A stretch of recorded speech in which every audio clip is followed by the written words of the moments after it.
The hospital corridor smelled of antiseptic and quiet despair, a place where joy and fear always walked hand in hand.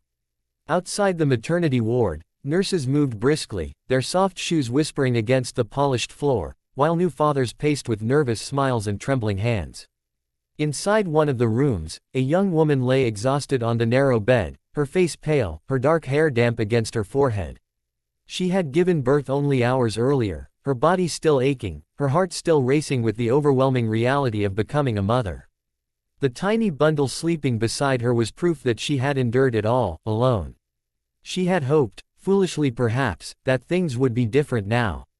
That the arrival of a child would soften hardened hearts, that cruelty would retreat in the face of something so fragile and pure. But hope had always been dangerous for her. It had led her into marriage with a man who promised love and protection, and into a family where she was never truly welcome. And now, it had led her to believe that her mother-in-law might show even the smallest hint of compassion. The door swung open without a knock. The older woman entered like a storm, her heels clicking sharply, her coat still on, her lips pressed into a thin line of disapproval.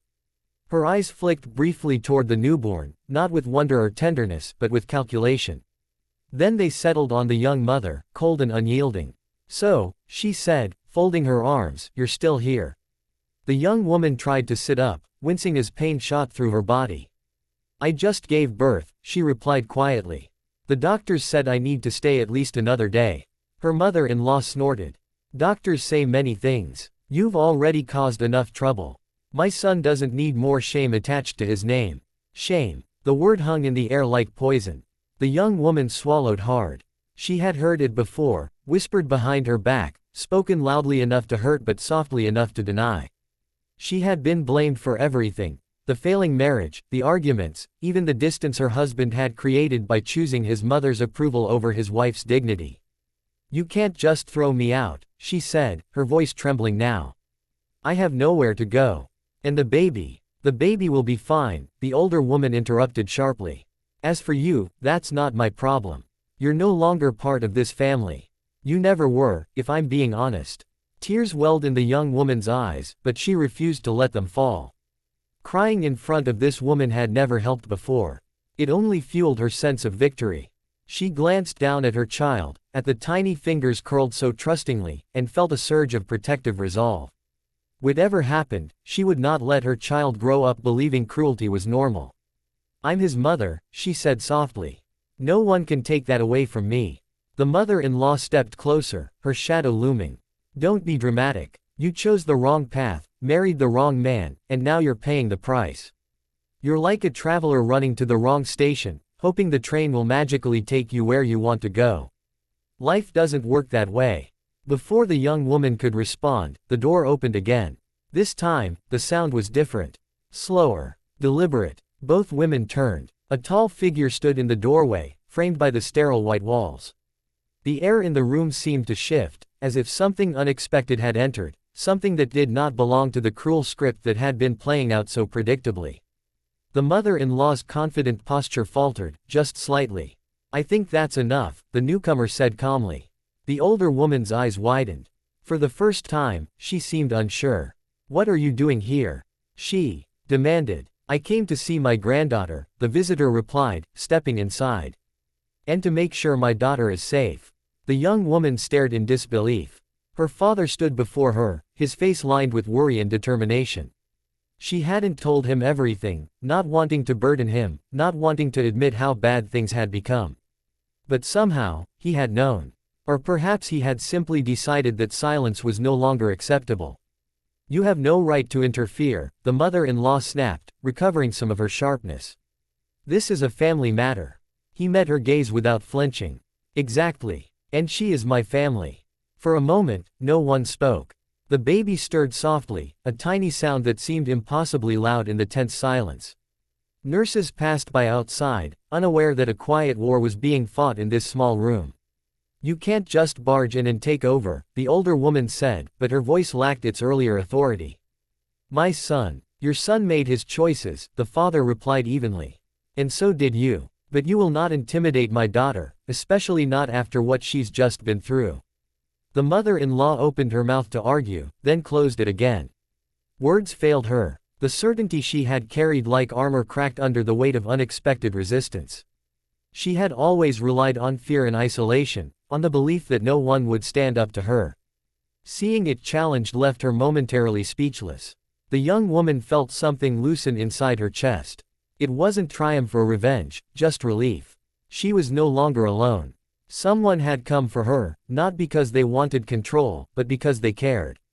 "We're leaving when the doctors say it's safe," her father continued. "And we'll be going somewhere you can't reach her. If you have any decency left, you'll step back now." The older woman's lips tightened. She looked from the father to the daughter, then to the baby. For the first time, she seemed to realize that her power was slipping away. With a sharp turn, she headed for the door, her heels echoing once more, but this time the sound carried defeat rather than dominance. When the door closed behind her, the young woman finally let the tears fall. Her father moved to her side, placing a gentle hand on her shoulder. "You did nothing wrong," he said quietly. "Sometimes the bravest thing you can do is survive." She nodded, unable to speak, her gaze resting on her child. The future was still uncertain, still frightening, but it was no longer empty.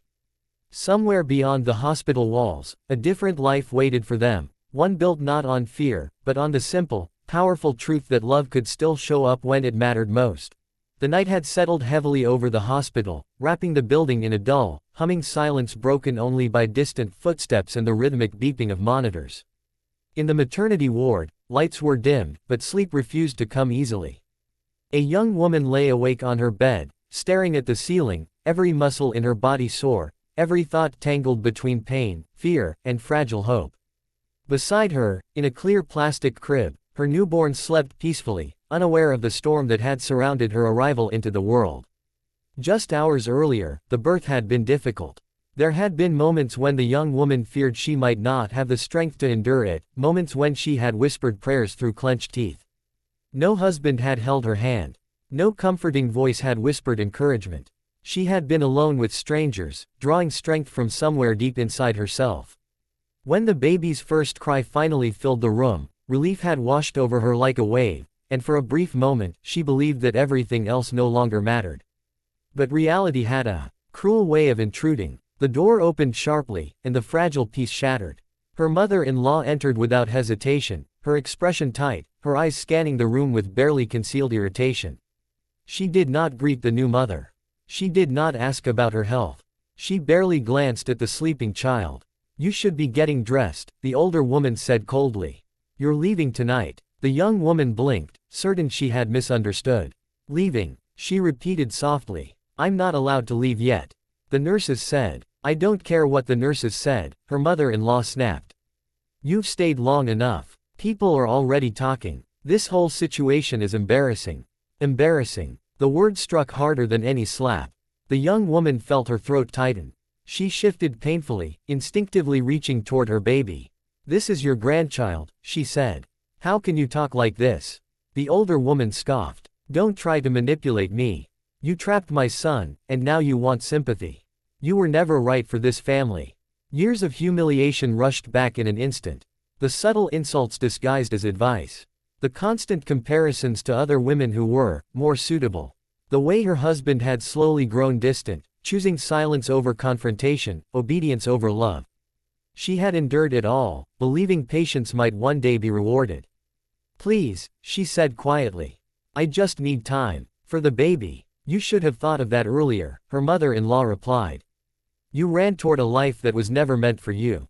You're rushing to the wrong station and expecting the train to change direction." The young woman closed her eyes, fighting tears. She felt small, discarded, as if she truly had been abandoned on the platform of a life that no longer wanted her. She wondered where her husband was now, why he wasn't here, why he never stood between her and his mother's cruelty. Before she could answer, the door opened again. This time, the atmosphere changed instantly. A woman stepped inside, elegant yet visibly tense, her eyes moving quickly from the older woman to the young mother and then to the baby. Recognition flashed across her face, followed by disbelief and anger. "What is going on here?" the newcomer asked. The mother-in-law stiffened. "This doesn't concern you," she said sharply. "Oh, but it does," the woman replied calmly, stepping closer. "Very much so. It was her sister-in-law, her husband's older sister, the one who had escaped the family's control years ago. The one who lived on her own terms and was quietly resented for it. The young mother had always admired her from a distance, though they rarely spoke openly under the watchful eye of the family matriarch. "I heard you gave birth," the sister-in-law said gently to the young woman, ignoring the older woman's glare. "I came as soon as I could." The mother-in-law laughed bitterly. "You always loved drama. Don't interfere." "Drama," the sister-in-law repeated, her voice sharpening. "She just gave birth. And you're trying to throw her out of the hospital. That's not drama. That's cruelty." For the first time, the older woman hesitated. "You don't understand," she said defensively. "She's caused enough trouble already." "I understand perfectly," the sister-in-law replied. "I was once in her place. The only difference is that I left before you could break me completely." Silence fell, thick and heavy. The young woman watched, stunned, as years of unspoken resentment surfaced in the room. The baby shifted softly, and the sister-in-law smiled, her expression softening as she looked at her niece. "She's beautiful," she said. "And she deserves better than this." The mother-in-law's face reddened. "You always exaggerate." "No," came the firm reply. "You dominate. You isolate. And when someone finally needs support, you discard them. I won't allow it this time." She turned to the young woman. "You're not leaving tonight. And when you do leave, you won't be alone." The older woman opened her mouth to protest, but no words came out. She looked suddenly uncertain, her authority challenged by someone who knew her too well and feared her no longer. Her carefully maintained image of control cracked, revealing something hollow underneath. "You can't decide this," she said weakly. "I already have," the sister-in-law answered. "I've spoken to the doctors. I've spoken to a lawyer. And if you try to take this child or force her out, there will be consequences." The threat hung quietly in the air, more powerful for being calmly delivered. The mother-in-law glanced once more at the young mother, then at the baby. Her lips trembled with unspoken rage, but she knew she had lost this battle. Without another word, she turned and left the room, her footsteps fading down the corridor. When the door closed, the young woman finally exhaled, her body shaking. Tears streamed down her face, not from pain, but from the sudden release of fear she had carried for too long. The sister-in-law moved closer and gently took her hand. "You're not abandoned," she said softly. "You were just surrounded by the wrong people." The young woman nodded, unable to speak. She looked at her child, feeling something new take root inside her, not just love, but resolve. Whatever came next, she would protect this tiny life, even if it meant starting over completely. Outside, the hospital remained quiet, indifferent to human struggles. But inside that room, a fragile new beginning had formed. Not perfect, not easy, but real. And for the first time since she had rushed toward a life that promised happiness and delivered pain, the young woman felt she might finally be heading toward the right station after all.